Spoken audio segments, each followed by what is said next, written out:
All right, so good afternoon and welcome to the Riverside Community College District California Legal Services webinar.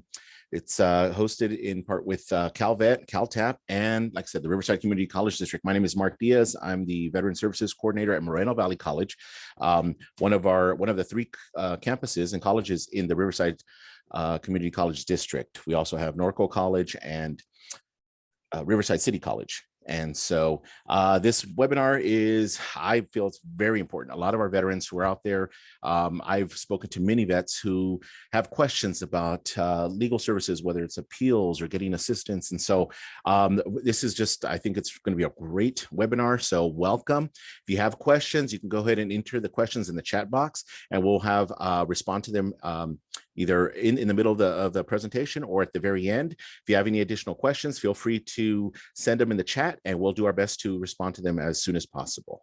So with that said, I'm going to pass it over to Jana Adams from CalTAP. All right, thank you so much, Mark. And I'm so glad that we're able to work with you guys and be here. Welcome everybody that's on. As Mark said, my name is Jana Adams. I am one of the training coordinators on the California Transition Assistance Program team here at Calvet. And we are really excited just to be able to give you guys a webinar that's going to be full of really great resources. I'm going to go ahead and start things off with just a couple quick things, a little bit of housekeeping first. We do have Caitlin here from Veterans Legal Institute, or VLI, and we are so excited that she's here to give you guys lots and lots of really great information. We also have one of our local interagency network coordinators here. Her name is Merlene. She's going to give you guys just a few quick moments of background on what they do and how they can be a great resource.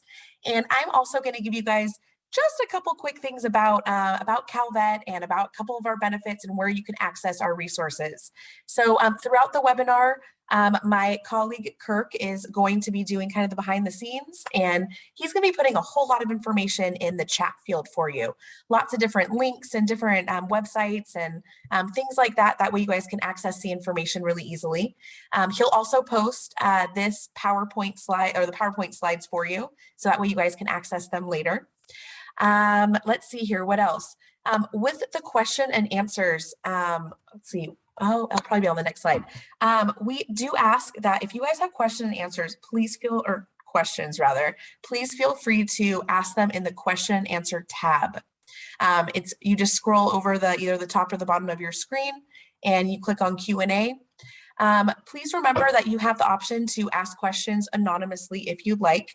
And then if you just want to make sure that you're keeping the questions a little bit more generalized. You, of course, don't want to give out too many details of your own personal situation. And if you guys do have a really personal question about something happening in your world right now, feel free to please reach out to our resources after the webinar is over. That way they can help you on a more private basis. And we'll have all of our contact information after each speaker, and then during the question and answer portion, all of our contact information will be there. So let's go ahead and get going. I'm just going to give you guys a couple different resources and benefits about Calvet. Kind of want to tell you what CalTAP is and where I am. Basically, CalTAP, the California Transition Assistance Program team, we're here to inform and connect veterans of all eras to their earned state and federal benefits.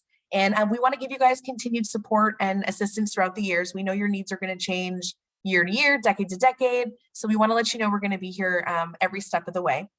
We do this by divulging information through our 5 pathways: core curriculum, education, employment, entrepreneurship, and service providers. You can find all that information right on our website. We would love that you guys keep in touch with us. I'm going to show you guys where stuff is on our website, but if you guys ever have questions on what is going on our website, or you can't find something, or need help getting benefits, you can email us. We ask that you use a non-DOD email address. Probably most of you don't have that anymore, but you can just email us directly at caltap@calvet.ca.gov. Register for My Calvet. This is something really great on our website. You can just Google Calvet. My Calvet is a way that you can basically personalize our whole website to fit your needs. If you have any questions on that, call us. We can help you with that. You can always find us on all of our socials. There's all the QR codes you can possibly think of right there. Calvet one right there, that's our website. And then as you can see, we have the socials, Facebook, Instagram, and YouTube. On YouTube, there are tons of really great webinars and videos, all of course, veteran benefit related. You can attend our webinars. It's a really great way to keep in contact with us like you're doing today. And then you can also fill out our survey website or our survey that we're offering today. There's a QR code, the QR code for it. Also, the link right there, we're going to put that in the chat. The survey is a really great way to give us feedback on how we're doing. Maybe there's a topic that you would like to hear about that we could do later in the future. So a really great way for us to keep informed how we can make things better and also what we're doing well. Okay, so I mentioned those 5 pathways and you can find them right on our website. Just Google Calvet. You're going to scroll on our website down until you see the CalTAP link. It's under a picture of a laptop. You'll click on that. And this is our CalTAP webpage. Kirk is going to be putting the link in the chat for you. You see all of our pathways at the top and at the bottom circled where that archives is. If you click on that, you can see archives of different webinars that we've held with lots of really great information. Okay, these are all the benefits that California offers. So if, as you can see, so much great stuff. We have really great divisions that help, different folks out there, and lots of really great stuff to utilize, lots of benefits, lots of resources. If you guys have any questions on any of these, we ask that you please contact us. That way we can go over all the information with you, and then we can also send you to the right person to get help for that if needed. Okay, this is our veterans resource book. You guys, this is like gold for any veteran or their family member or service member, really. This is going to be a book that lists out all of your benefits, all your resources, will answer all your questions. All this information can be found on our website as well. This book can be found on our website. Kirk is going to put it in a PDF copy link in the chat as well for you. I just also want to let you guys know about this website, va.gov, just in case you haven't seen it. I'm sure all of you have seen it already, but in case you haven't, make sure you go to it. As you can see, there's lots of really great things you can click on. One thing in particular in regards to healthcare, you guys can get access to making appointments, online appointments, doing things online. Like I know we've been doing that, for the last year or two, but you can really utilize this website for that. It really does help out. Also, you can access lots of records on this. So really, really great website if you have not seen it already. Okay, I know there was a lot of information all at once, but if you have any questions about anything we do, please don't hesitate to give us a call. There's my info right there. And again, our contact information will be on the Q&A slide at the very end. But without further ado, I am going to turn things over to our local interagency network coordinator. We like to use the acronym LINK. Her name is Merlene, and she is going to talk to you guys about what she does in regards to giving out great resources and benefits to veterans. So whenever you're ready, Merlene. Thank you so much, Jana. As Jana said, I am the local interagency network coordinator. And so yesterday I was at UCR and we were doing this presentation. Michael was presenting and said, and he was saying, these are one of your benefits. And I totally agree. Local interagency network coordinator is definitely a benefit for you. And let me explain how. Next slide.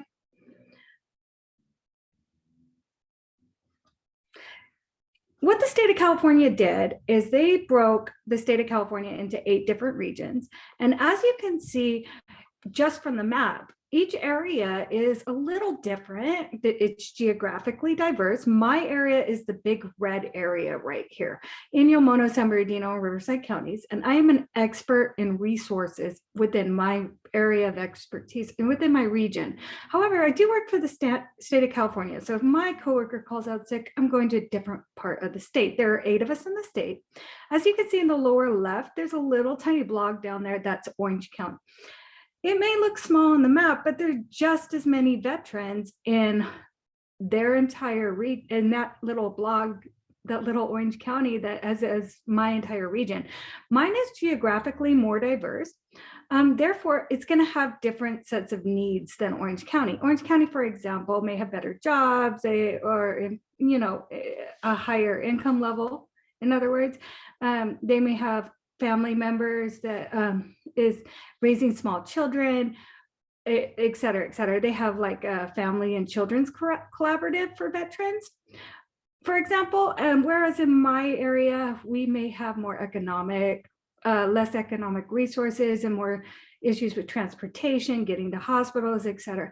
Each of us, though, however, are a huge resource and a huge benefit to our veterans because we are resource experts. We can ascertain anything that the veteran needs. I like to laugh and say, I had a granddaughter call me and said, my grandpa is a World War II veteran. He says you can get him a refrigerator. And I keep trying to tell him you can't. And I said, but I can.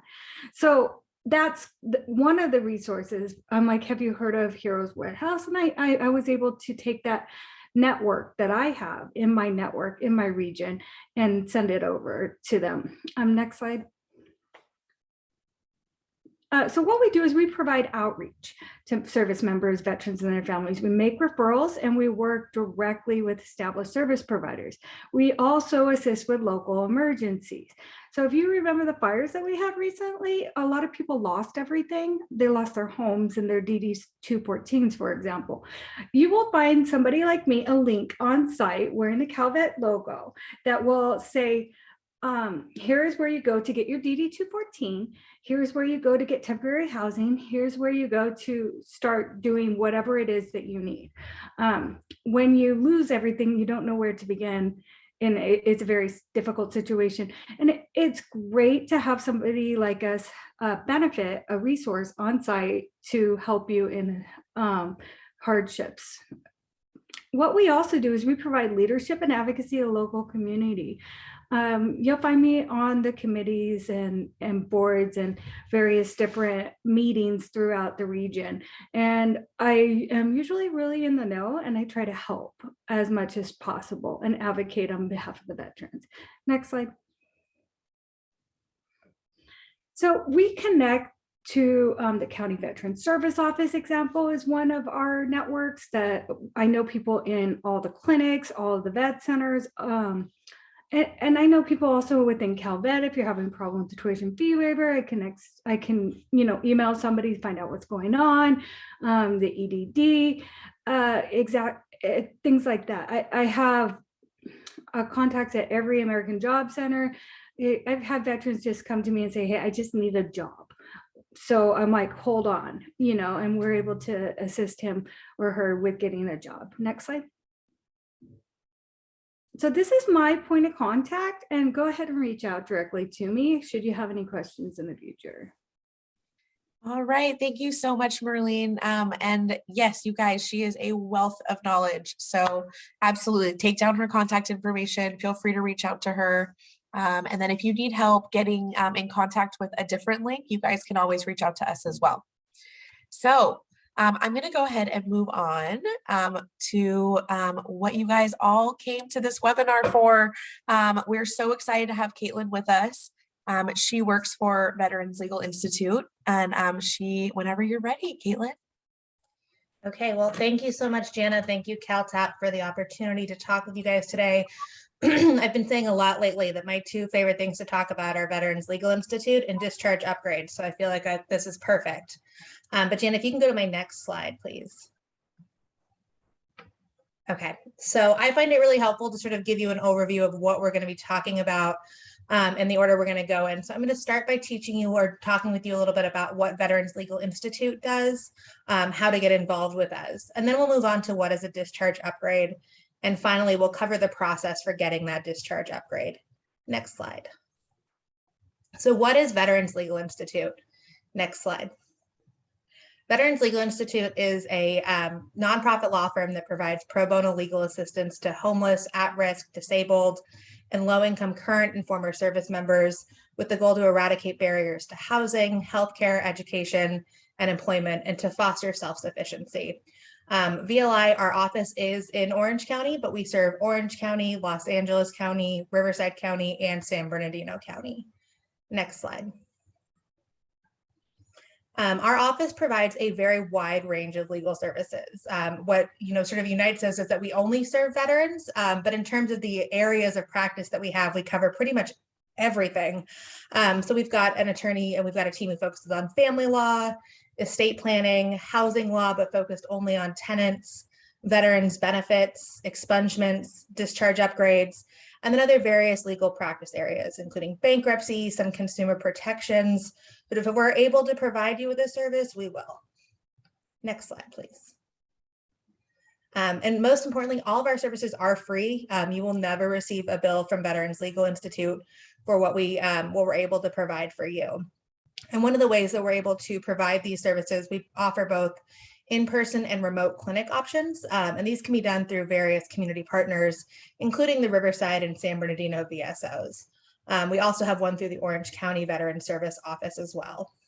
If you don't come into us through one of those channels, we do accept applications through our website at vetslegal.com. Or if you're having difficulty completing the application online, you can call our office and one of our office staff can help walk you through that.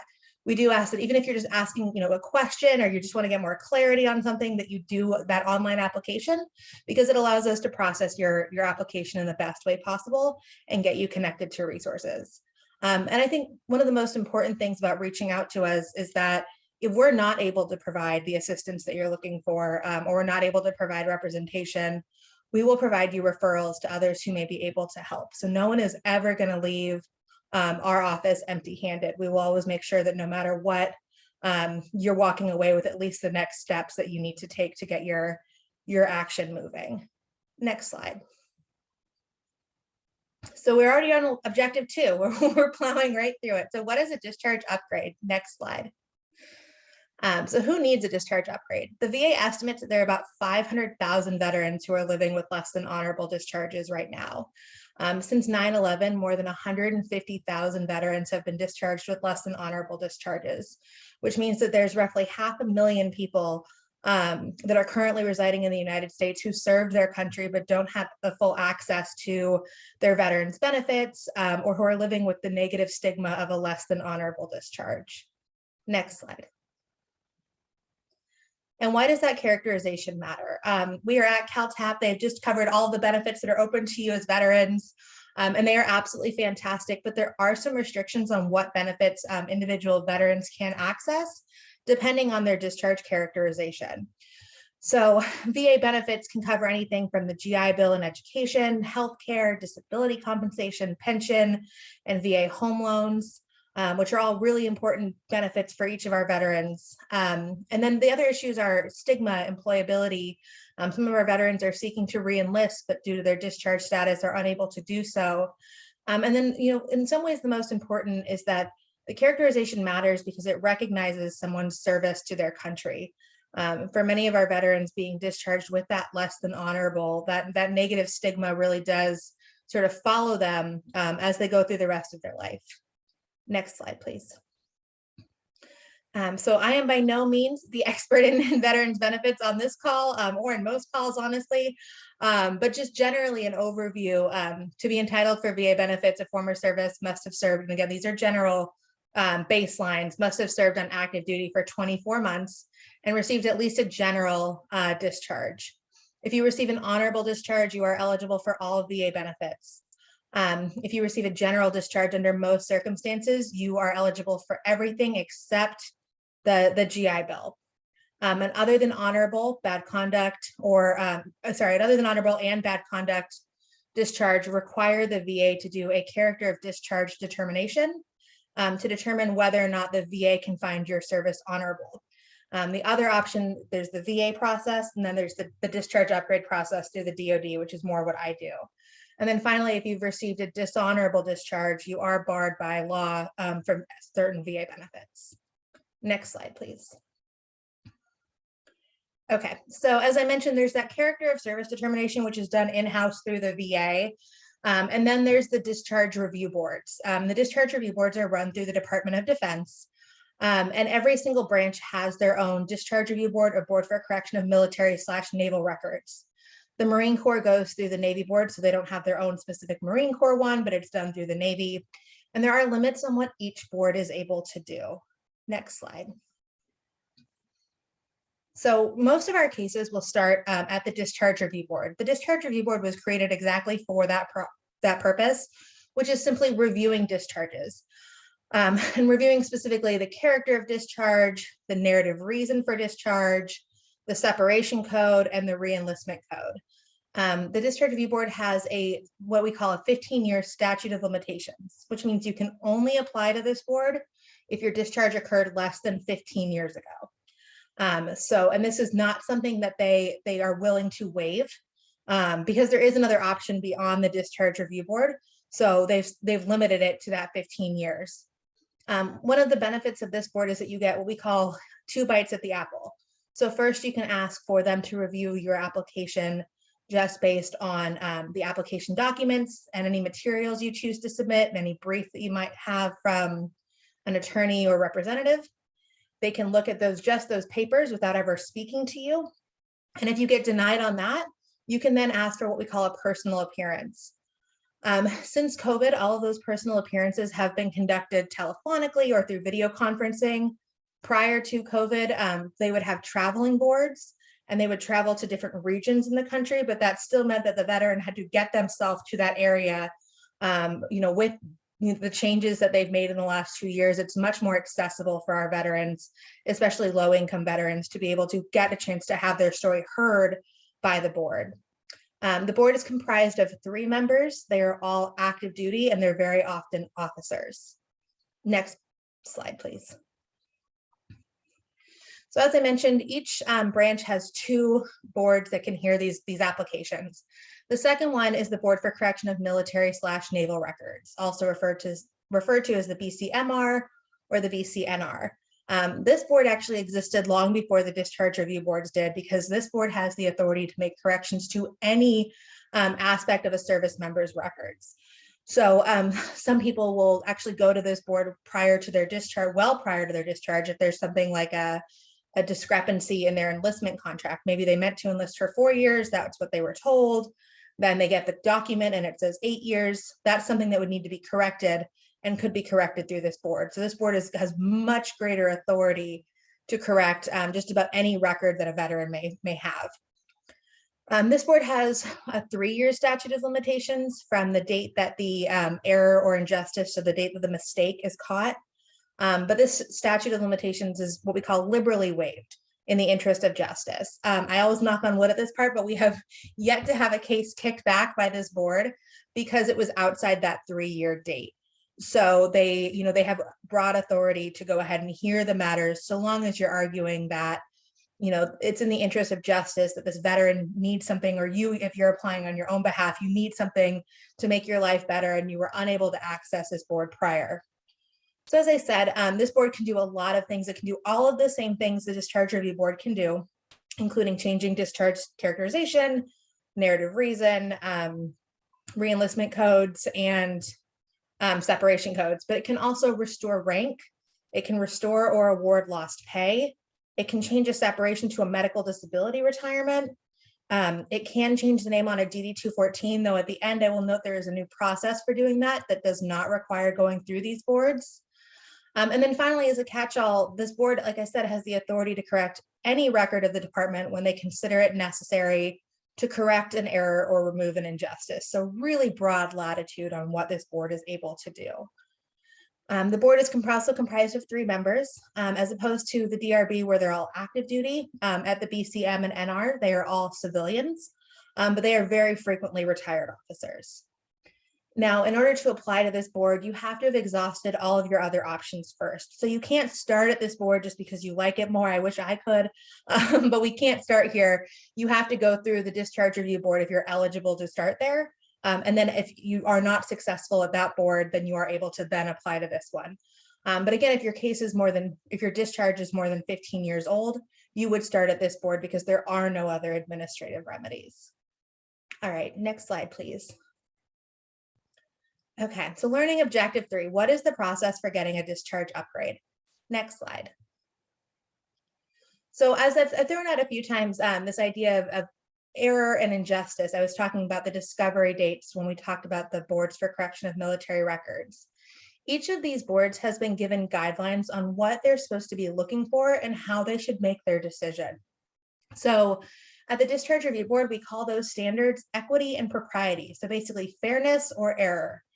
At the Board for Correction of Military or Naval Records, we call it injustice or error. And if you're looking at those words and you're thinking, Did you just pull out a thesaurus and pick different words? The answer is probably yes.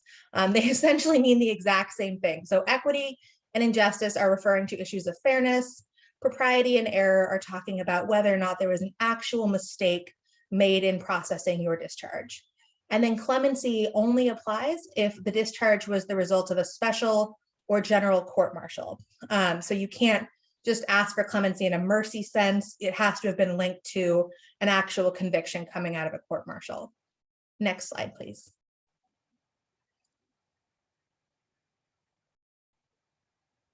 Okay, so equity and injustice asks, was the discharge fair? So one of the places that we focus probably the most amount of time on is that, these sort of examples is one is future policy change, which has something in the way the military is operating changed so significantly that had this person been discharged today, they would have received a different outcome. And if so, does that mean that discharge that happened prior to that policy change is fair?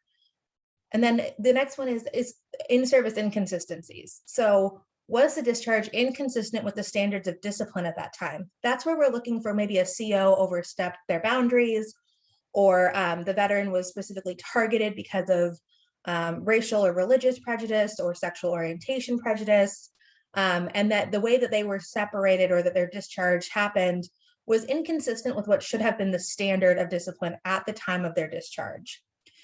And then next we look at personal record, which is if the discharge was inequitable or unjust based on evidence relating to the quality of service or capability to serve.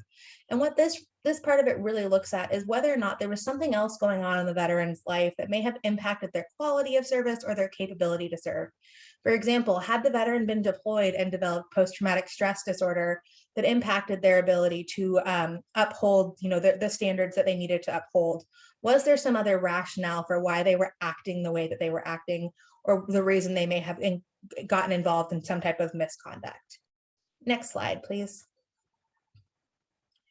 And then we've got propriety and error. So basically, was there a mistake made? This can be an error of fact, law, procedure, or discretion. So some examples of that, we've had a case where a veteran was discharged on the basis of a positive urinalysis test. But it turns out the veteran actually wasn't on base the day that urinalysis was conducted. They were somewhere else, which means there had been an error of fact. His name had been improperly put into a document or improperly put into the logbook. A error in law would be that they misapplied something in the UCMJ. Procedure could be we kind of go back to these urinalysis examples because this is where we tend to see the biggest breakdown in procedure. But if a person was not allowed to have a witness during the urinalysis, or they weren't told to sign the documents at the correct time, or they didn't sign the label that goes on their sample before it was collected, things like that, where there was a breakdown in the procedure. And because of that breakdown in the procedure, there was a prejudicial impact to the veteran.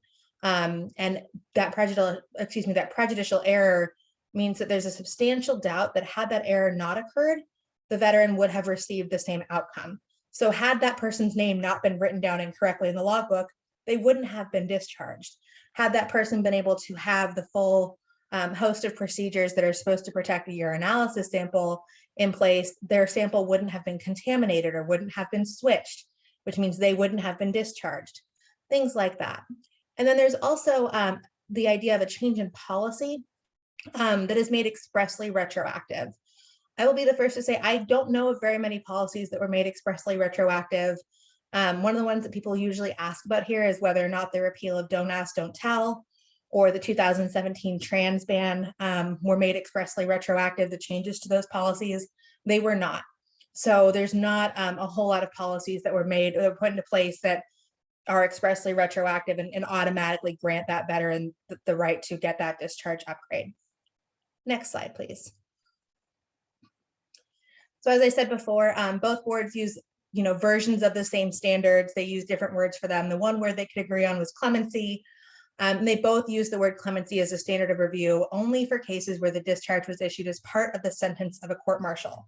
So if you were court-martialed but did not get discharged as a result of that court-martial and then got into some other legal trouble later or got another NJP and they discharged you then, you wouldn't be able to argue clemency because your discharge was not the result of that court-martial punishment. So this only applies when it was issued as part of the sentence of the court-martial. And what they're really looking for in clemency is sort of, what have you been doing since your discharge? Have you demonstrated that you've, been out of the criminal justice system? Are you volunteering places? Have you started a family? Have you gotten a job?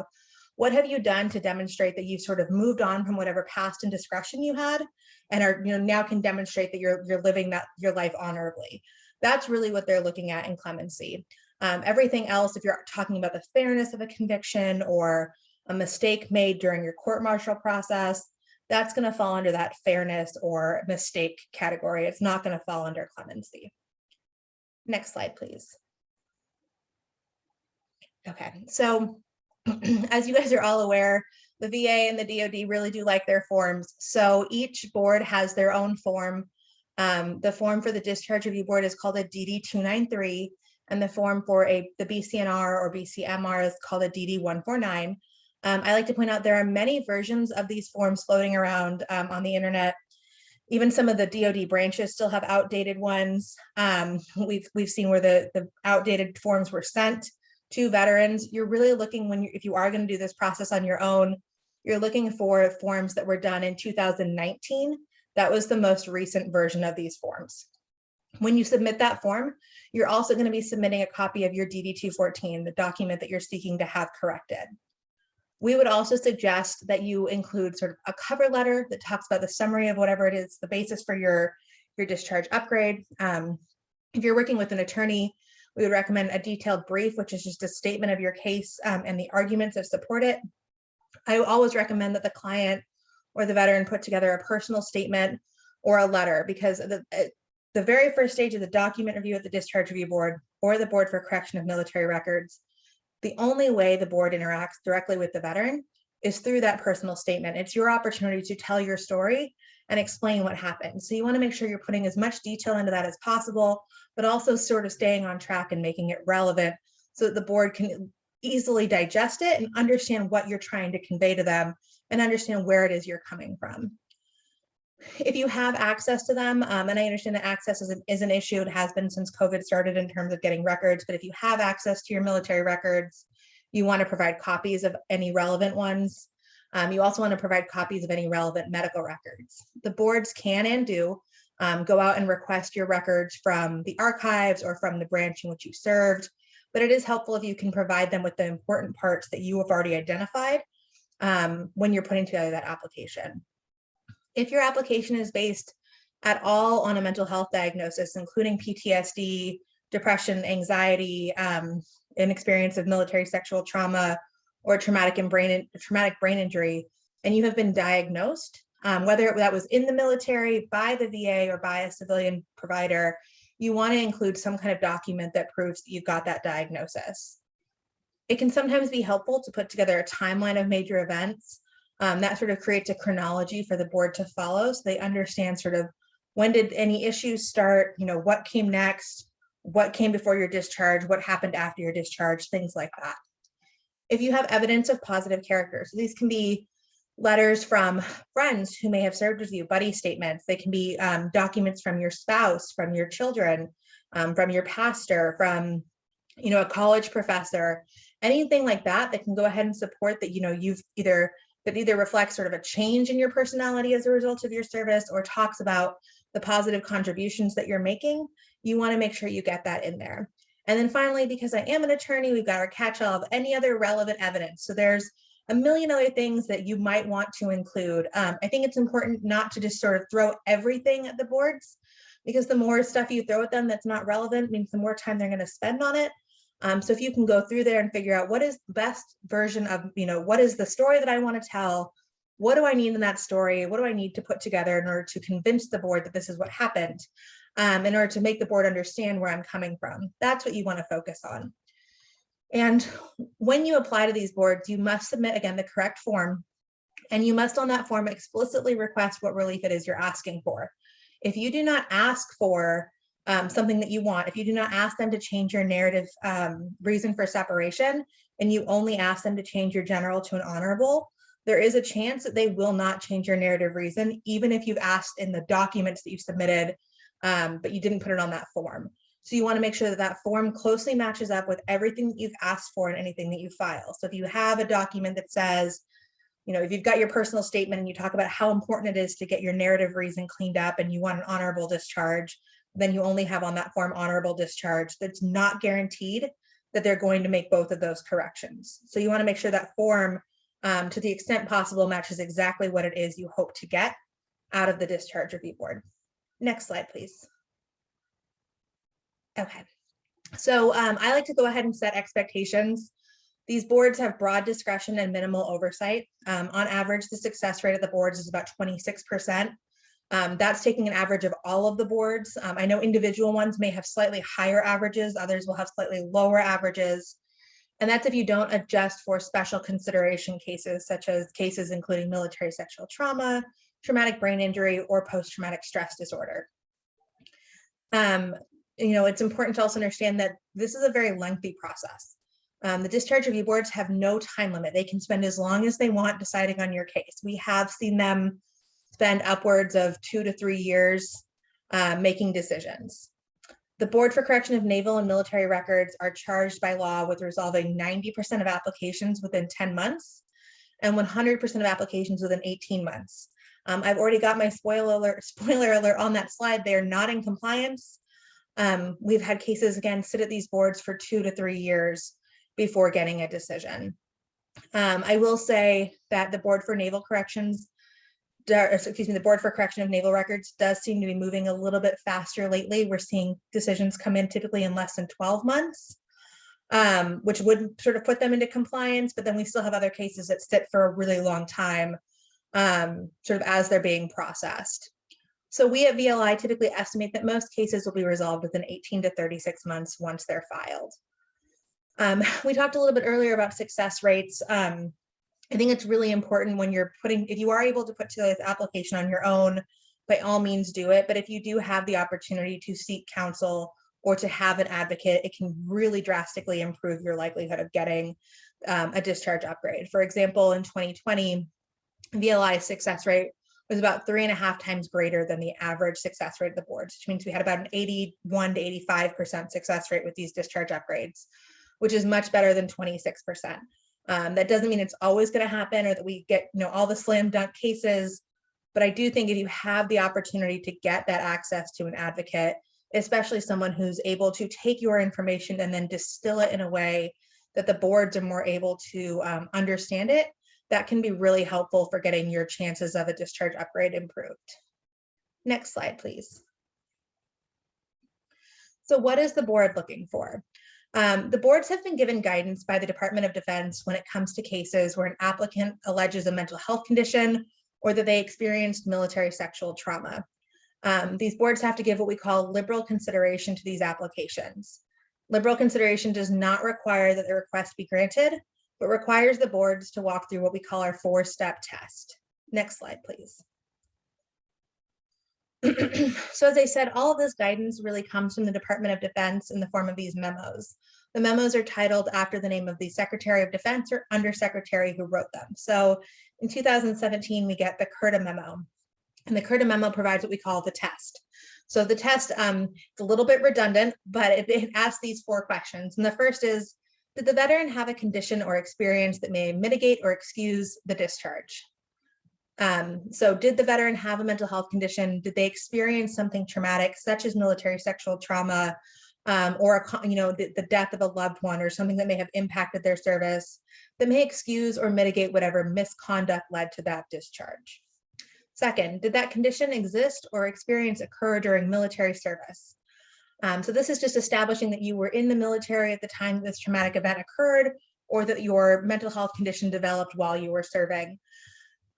Specifically for military sexual trauma, I think it's important to note that military sexual trauma does include sexual assault and sexual harassment, and it does not require that the assailant also be in the military. So if you, the victim of a military sexual trauma, are serving in the military, you can, that experience would qualify as occurring during military service. It doesn't matter if the person who assaulted you or harassed you is not in the military. And then third, does the condition or experience actually excuse or mitigate the discharge? So this is where it's really important to have an advocate or to have a good understanding of the ways in which your condition or experience may have led to that misconduct. So some of the examples we think about are service members who were discharged for drug use or, or for alcohol use, when that alcohol use is linked to self-medicating post-traumatic stress disorder.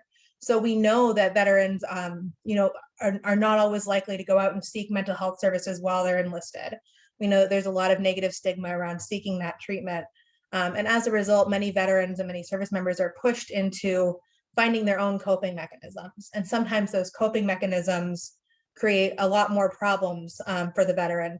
And examples of that can be when the veteran does use marijuana to self-medicate PTSD, or when the veteran is going out and drinking and ends up getting a DUI, but that all of that misconduct can be linked directly back to that condition. That's what this question is seeking to understand.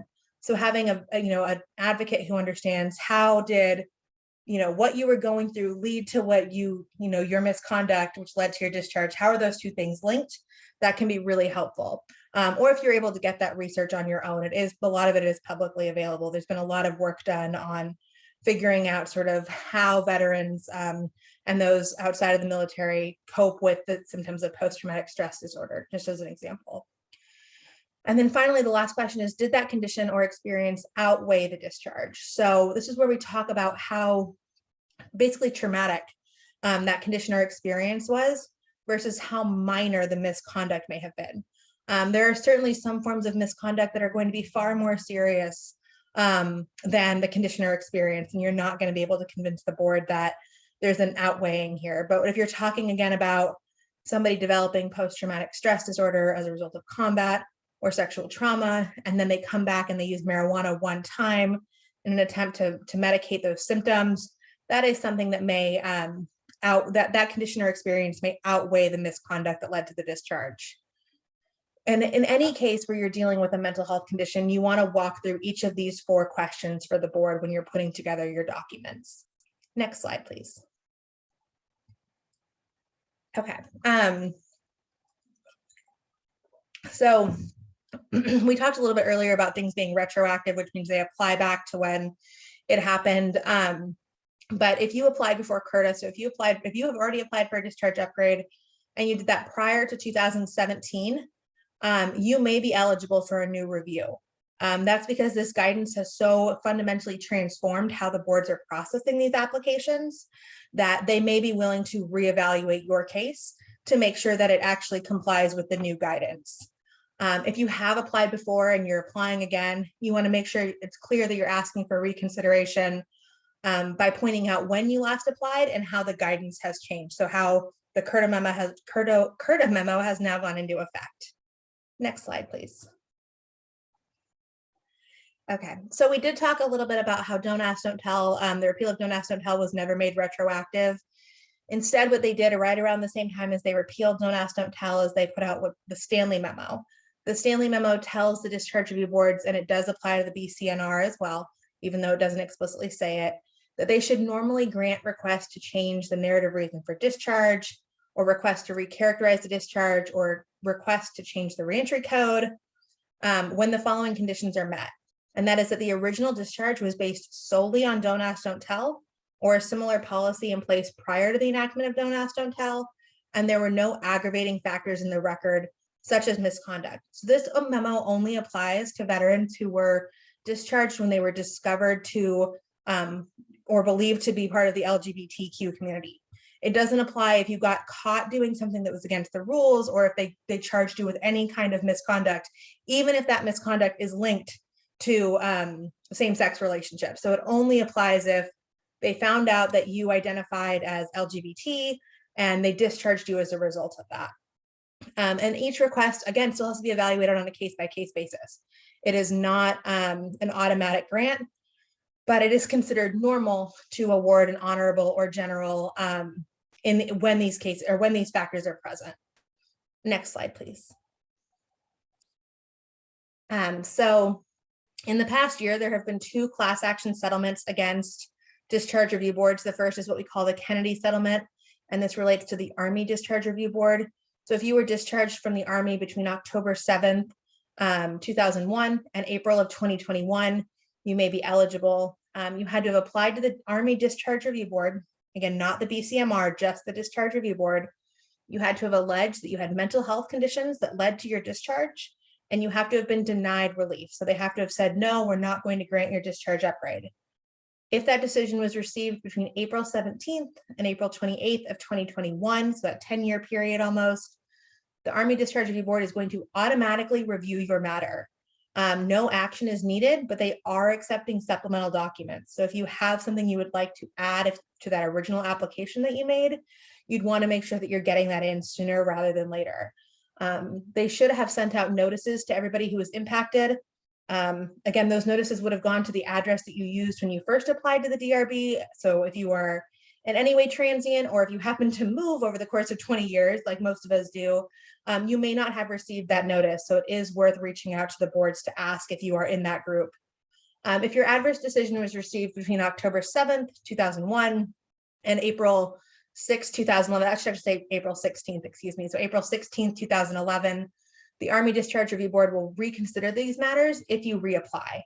And if you're outside the 15-year limit for the Discharge Review Board, you have to make that reconsideration application to the BCMR.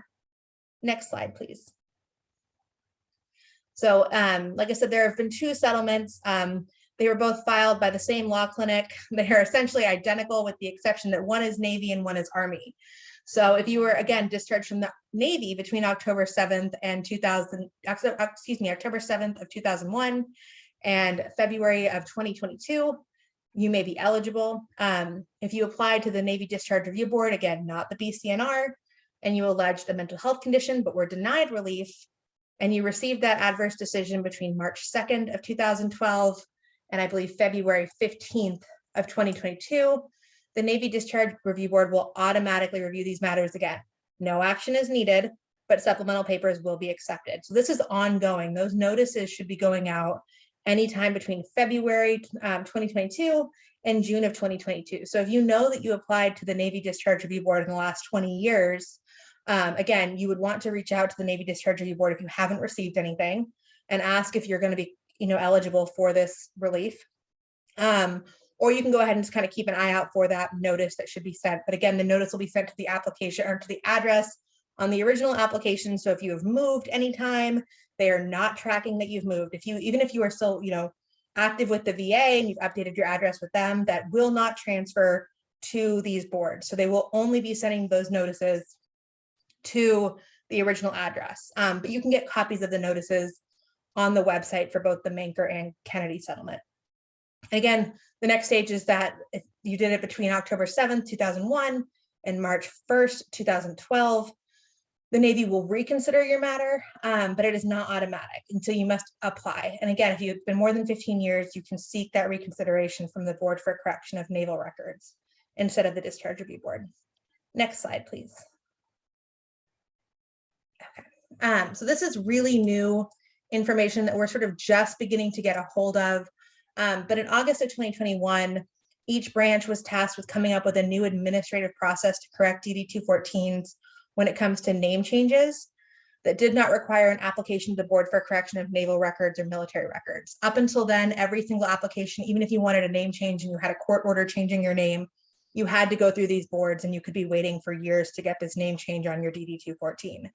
As of August 2021, each branch was instructed to come up with a new way of doing it that's done through whatever their version of headquarters is.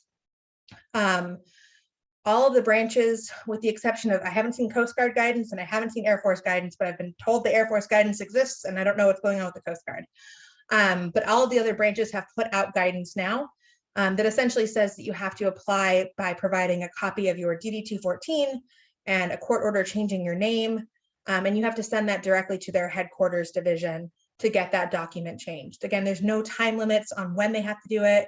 And this guidance is so new. Most of the branches actually came out with their policies in the last 2 months. Has not been a whole lot of testing to figure out how quickly it's going to happen or how easy it's going to be to get it done. But the good news is that this new procedure doesn't require you to justify getting a name change. You simply have to have that court order legally changing your name. So you're not required to explain to these boards why this is important to you or what the justification is. Next slide, please. Okay, so that's all that you've got our contact information here. You can always reach out to me or you can email our office. I would ask that if you are emailing us to find out about getting help with representation, that you do complete the application online at our website at vetslegal.com or vetslegal.org. Both will link back to the same website. Because that way our office is able to better process your application and to make sure we get you connected with the resources that you're seeking to have access to. Wonderful. Thank you so much, Caitlin. That was such great information. I definitely learned so much from you. So I really appreciate you sharing all of that and also being available to all these folks after the fact too. So thank you. We're going to go ahead and move in to our question and answer section. And as promised, all of our contact information is right here. If you guys have any further questions, please reach out to us. It looks like there is some Q&A traffic in there. Kirk, did you want to go ahead and start asking those questions? Yeah, sure. Thank you, Jana. Caitlin, thank you very much for your wonderful presentation on all of that great legal information. There are a few questions in the chat in the questions. And also, first, I want to start off with one of the attendees mentioned that our survey link is not active right now. So it's not currently being, I think it's outside of our control. So I want to address that right now before, if anybody does click on the link. We will try to get that addressed, but if you do, please try to come back at a later time to use that survey because we value that feedback. So I apologize for that on everyone's behalf. So our first question was primarily about your location, Caitlin, and where you guys serve the Veteran Legal Institute. There was some people in Northern California and maybe out of state, and if there was some other resources, if you don't serve those areas, if they could, do they have to call your office directly, or how does that work if they're out of the lower Southern California area? Yeah, so if they are outside of Orange County, Los Angeles County, Riverside County, or San Bernardino, we are not able to provide direct assistance. If you were to apply, we would provide you with those resources in other areas. I know some of you mentioned being in Northern California. The organization that we would refer you to up there is called Swords to Plowshares. They are a great organization. You'll be in very good hands. I don't know the full extent of all the areas they serve. I know they serve the Bay Area. I don't know if they go all the way down to Central California. Okay. But there are two other organizations that we would probably also provide referrals to, and one is the Veterans Pro Bono Consortium. They are national, and then there's NVLSP, which is the National Veterans Legal Services Program. Hopefully, that's their acronym, and that is also a national organization. So they would be able to connect you with those resources. And again, if you were to apply and you were outside our geographic area, you would get a response saying, "We're not able to assist you, but here are organizations who can." So you would get that contact information. But if you wanted to Google Swords to Plowshares, Vets Pro Bono Consortium, or NVLSP, National Veterans Legal Services Program, you would be able to get that information yourself. Okay, great. Thank you. Good answer. There was one more. What about San Diego area? Is that included in the Southern California, or does that the same, they would apply there? And yeah, they would. Yeah, unfortunately, San Diego is still outside of our geographic area. One day we hope to expand there. But you would probably also be looking at the Veterans Pro Bono Consortium and NVLSP. There may be other legal aids down there that are doing it that I'm not familiar with, that may not be a veteran specific legal aid, but may have a department that assists veterans. But you could certainly start with those two national organizations. Okay, on a second part of that question was, they were like, how does your company get rewarded for your payment and reimbursement? Does it come from successful awards from the disabilities, or they were just questioning your compensation for? Yeah, so that is a great question. No, we do not get anything out of a successful disability award. Great. So when we are able to assist a veteran with getting that success at the VA, they get the full amount that they were entitled to. We don't take any percentage of that. All of our funding comes from very generous donors, grants, programs like that. We don't get any money directly from clients or any money directly from the VA in the form of portions of disability awards. Excellent. Thank you very much for clarifying that. Okay, so the next question was specifically about disability claims, and having one or two of the claims were dismissed and another one wasn't addressed at all. How would they address that initially in a denial from the VA? Would they want to go through a county veteran office for an appeals, or would it be beneficial to contact you guys directly? So either one. Again, VA disability is not exactly my wheelhouse, but we do assist with VA appeals at Veterans Legal Institute. And you can always start with the Veterans Service Office for your county. Right. And they can also refer you. Like I said, we do clinics directly through our VSOs. So our VSOs have their clients who have got legal issues sign up for these clinics, and then we provide that assistance. But you could apply through our website. If we're able to assist you with that, we would. If we're not able to assist you with that, again, we would provide you with referrals to other places or people who might be able to help. Great. Okay. So that covers the disability claim that wasn't addressed on their denial. And then the next one would be let's see. How can you go in a little more detail on the DMV fee waiver? I did address that initially in the question and answer. I put the how to apply. You can contact one of us from our information here. I will put it how to apply again in the question and answer. There's some eligibility requirements for the DMV fee waiver. You would be required to be a Medal of Honor winner or 100% service-connected disabled.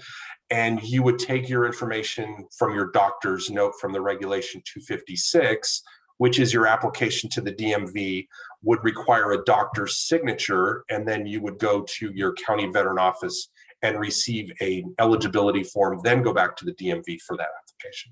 I know it's very convoluted, and we get this call all the time about that process. The DMV does not recognize the DD-214. The County Veteran Service Office is the one that verifies eligibility for that process. Then once they provide that letter, you take it to the DMV for your application. I hope that clarifies that for you. If not, you can contact us directly and we can go into a lot more detail that way. The next was San Diego. We've already covered that. The next one was about accessing their records. It says the VA doesn't have any of their information. I provided then some information about the National Archives, how they can apply for their records on their own behalf, or you can use the County Veteran Service Office as well, and they can also contact them. There's also, this may not help if the VA doesn't have any of the records, but e-benefits online, they can use that sometimes to access records depending on the discharge. And then e-vet recs can do an electronic request. And if none of that works, then you're looking at that SF-180 form for the archives usually. And just to note, the archives are one of the last things to reopen in Washington, or they're not even in Washington, DC, they're in Missouri. So that doesn't make any more sense, but they're one of the last things to reopen, and they're still working on a much limited capacity. So I think they're at maybe 25% staffing or something now. So that you can expect a pretty significant delay on getting records back through the archives. Okay, I'm not sure what this question is. It's about are you only able to apply online, not PDF forms? I don't know, is that for calvet.org? I'm not sure if it's for your office or Calvet. So please clarify what the, yeah. I can start to answer it, and if I'm on the wrong path, we can certainly backtrack. Okay. For our office, we do ask that you do the online application on our website. If you cannot complete the online application, you can call over the phone, and one of our office staff will complete it for you. If you still would prefer to fill it out yourself, you can call and they can mail you a copy or email you a copy of the form. If you're talking about applying to the Discharge Review Board or the Board for Correction of Military Records, the DD-293 and DD-149 are PDF forms, but actually only the Army currently has an online portal to accept applications, and the portal is kind of a nightmare. So I don't recommend doing an online application. I would always recommend for those board applications to go ahead and mail those in. And the addresses are on the form. They're also on each of the websites for the boards individually. Great. And if that didn't answer any of that question, then somebody else got some other information out of it. I hope it did. And I'm going to put in the chat real now an access to our County Veteran Service Office locations and how to locate them. One of the questions was they know how to find their local regional link, but they weren't sure how to find their County Veteran Service Office. You can find multiple ways the County Veteran Office on our website. If you go to calvet.ca.gov, you can find at the top of the toolbar, there's one, find a service provider. In the middle of the page, there's an 800 number for Servet's number. You can access that one. Or at the bottom of the page, you can contact by your county. You can click on the link and by zip code or by county or the 800 number. And I just posted a link for CVS locations in the chat. So hopefully that will provide you that benefit. And the next question is, let's see, denial. This was in reference to the denial of their appeal of their claim. Again, I think the best option maybe would be to contact a accredited VSO and then maybe file an appeal or have them review your file, the initial claim that you did, and have them readdress that information that wasn't even addressed in their denial or your initial claim, or refile another claim if it wasn't in there. So that would be my recommendation. If it wasn't in the initial claim, just refile another claim and add it to it until they can actually respond. And if you're working with a VSO or another accredited individual, they can get a power of attorney that gives them access to your VA records. Yes. And they may be able to track down, there may be a denial that just didn't get sent out to you, that may not have been properly ruled on, but they'll be able to see the full sort of gamut of everything that's there and give you a much better picture of what's going on behind the scenes. Okay. And again, I'd like to, reiterate that if you have any specific information, that's going to be a case-by-case basis. Maybe you can contact one of us or somebody individually after the webinar if you need to go into more detail to get further benefits or further resources available to you on how to go through that process. And I believe, Jana, that's it. And you don't have to use the same VSO. If one county veteran office is not serving your needs, you can use any county office. If they're not meeting your obligations of what your benefits are, you're more than welcome to reach out to another accredited VSO. And then you can talk to another legal consultant, and their contact information is provided as well. So that's it. Great. Well, thank you for going over all those questions, and let me know if any others comes in, but we'll go ahead and we have just a couple more slides and then we will let you guys go. I know we're just about 2 minutes over, so we want to make sure everyone gets out of here on time. This was the webinar survey that we would have brought up and talked about. Again, if you guys can go back and check it later, it gives us really great feedback. You guys will probably actually get an email that will come from Eventbrite in probably an hour or two. I'll push that back till later this afternoon, and hopefully SurveyMonkey will be fixed by then. But if you wouldn't mind taking our survey, it would be great. Not a requirement. We just ask that you, if you can, that would be wonderful. And these are some upcoming webinars that we have in this month, in the next few weeks. We are going to be kind of reeling back in the legal services. We're going to have Veterans Legal Institute, VLI, come back with us. And we're also having another one that Caitlin brought up, Swords to Plowshares. They are going to be coming back too. So, or coming in, presenting with us. So some really great webinars coming ahead. You guys can register through Eventbrite. If you have any problems finding or not able to register, contact us directly. That way we can help you register for those. Again, this is our contact information. Our website is on the Calvet QR code in the top left, and then our socials are the 3 under and to the right of that.